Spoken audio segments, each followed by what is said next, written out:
Mungkin kita udah sering dengar kalau manusia adalah makhluk sosial. Kita hidup berkelompok, kerjasama, sampai bikin aturan biar hidup lebih gampang. Tapi perjalanan manusia juga punya sisi gelap, perang, yang mungkin udah menodai kisah kita dengan darah selama ratusan, bahkan puluhan ribu tahun. Tahun segini sejarah mencatat ada perang tersembunyi yang luar biasa ngeri. Di perang ini ada kelompok yang diserang dengan brutal. Mereka yang udah sekarat dibiarin tewas perlahan, mayat dicabik-cabik, bahkan sampai ada yang minum darah musuhnya sendiri. Tapi ternyata pelakunya bukan manusia, melainkan simpanse. Ya, kerabat terdekat kita yang dulu sempat kita kira hidup dengan tentram. Inilah perang simpanse di tanah Afrika Timur.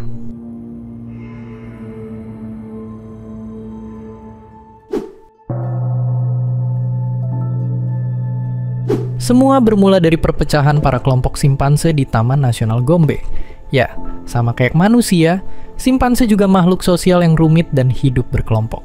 Di Gombe, para simpanse kebagi jadi 3 kelompok besar. Masing-masing punya wilayah, jalur makan, sampai pemimpinnya sendiri.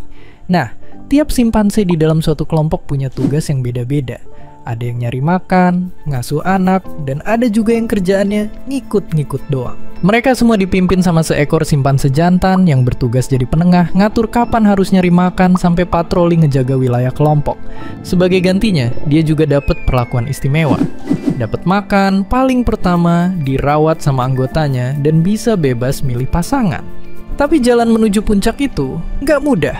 Biasanya ketua kelompok adalah simpanse yang paling berpengaruh, misalnya kayak yang berbadan paling besar atau paling kuat. Namun simpanse yang mau jadi pemimpin bisa aja nyari dukungan lebih dengan bersihin badan simpanse lain. Ya, mungkin kalian juga pernah lihat strategi serupa. Tapi di dunia para simpanse, posisi pemimpin nggak selamanya aman. Dia bisa kapan aja ditantang duel, dan kalau kalah, tahtanya bakal langsung pindah tangan. Sekarang, ayo kita coba lihat kelompok di wilayah ini. Kasakela, yang persatuannya mulai retak. Pemimpin saat itu adalah seorang simpanse tua yang meskipun gak terlalu kuat, tapi cerdik. Dia pernah pakai kaleng-kaleng minyak kosong buat bikin suara gemuruh saat ngelawan musuh, bikin lawan terkuat pun mundur. Tapi ngelihat sang raja makin lanjut usia, 2 ekor pejantan muda nekat ngajak dia bertarung. Dan mereka berhasil menang. Kursi kekuasaan pun jadi rebutan.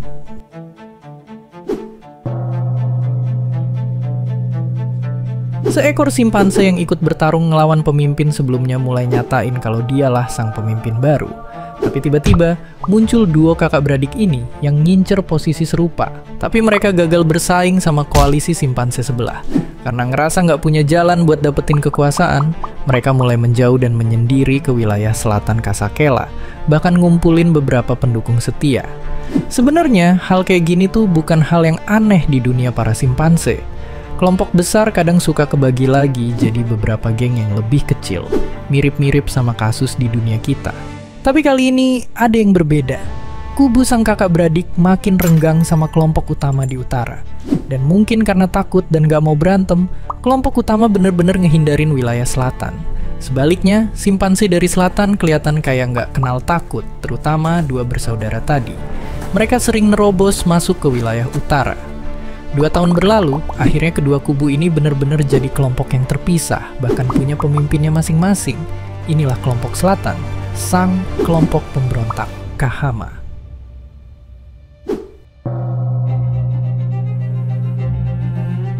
Perlahan-lahan suasana makin panas. Kelompok utama yang awalnya jaga jarak mulai berani nyerang para pemberontak, dipimpin oleh sang ketua dan tangan kanannya. Dan perang pun akhirnya pecah. Saat itu, langit cerah. Seekor anggota kelompok pemberontak yang lagi makan di atas pohon gak sadar kalau dia udah jadi target. Tiba-tiba, rombongan utama datang dan langsung nyerbu. Ia panik dan berusaha meloncat kabur. Tapi semua udah terlambat. Tubuhnya dibanting ke tanah, mukanya didudukin, dan kakinya ditahan biar nggak bisa kemana-mana. Satu demi satu, korban berjatuhan.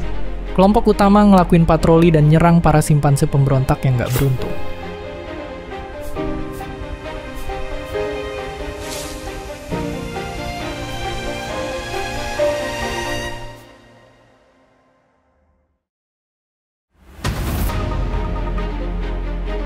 Suatu hari mereka ketemu sama wajah yang akrab. Mantan ketua kelompok utama zaman dulu, pahlawan masa kecil mereka. Tapi tanpa pandang bulu, mantan raja ini diserang. Ia dipelintir dan dipukul hingga gemetar. Lalu dibiarkan kesakitan sampai akhirnya meninggal. Yang bikin lebih ngeri, banyak juga serangan yang dilakuin sembunyi-sembunyi. Ada yang tiba-tiba hilang, ada yang ketemu tapi udah jadi mayat di tepi sungai dengan badan penuh luka brutal, termasuk duo kakak beradik yang memulai kelompok pemberontakan di selatan. Para simpanse betina pun gak luput dari serangan, kayak misalnya nenek ini, yang sadar kalau dia lagi diawasin dan sempet sembunyi selama beberapa hari. Tapi keberadaannya akhirnya terlacak sama pasukan patroli kelompok utama.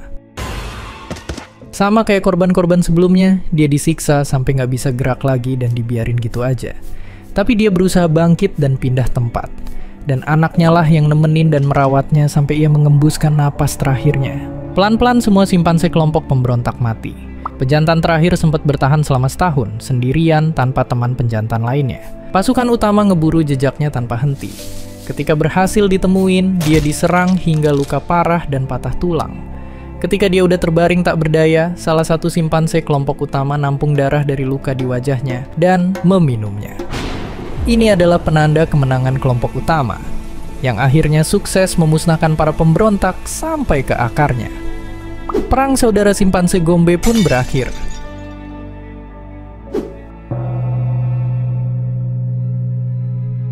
Kisah mengerikan para simpanse Gombe ini diamatin secara langsung sama para peneliti.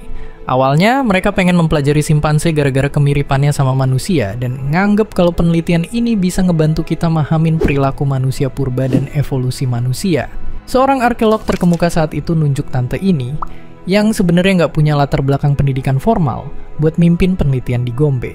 Dan dia awalnya percaya kalau simpanse itu kayak manusia versi damai, sosial, penyayang, dan nggak punya kecenderungan buat ngelakuin kekerasan ekstrem. Tapi, perang simpanse Gombe mengubah segalanya. Tante Goodall bahkan ngaku kalau dia sampai punya mimpi buruk gara-gara neliti perang ini. Dan setelah perang Gombe, para ahli juga nemuin perang-perang simpanse lain. Bahkan ada yang ngamatin kalau simpanse punya taktik perang yang biasa dipakai manusia. Manfaatin ketinggian bukit buat ngumpulin informasi tentang lokasi musuh sekaligus ngamanin diri dari serangan. Semua ini nimbulin pertanyaan besar. Apakah kekerasan emang bagian dari alam? Apakah perang emang nggak terhindarkan?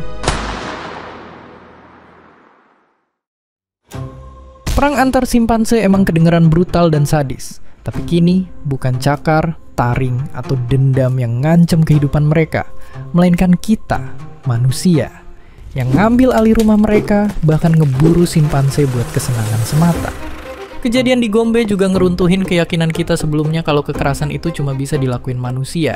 Sama kayak manusia, simpanse juga ternyata berkelompok, berpolitik, bahkan berperang.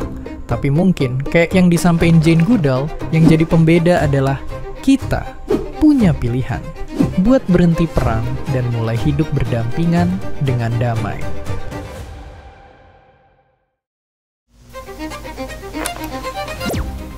The saddest part of learning all that is that it made them seem even more like us than they had before. I do believe we have innate aggressive tendency. I don't honestly think you can look around the world today and deny it. However, that doesn't mean that war is inevitable. That doesn't mean that we have to continue in this mold of aggression.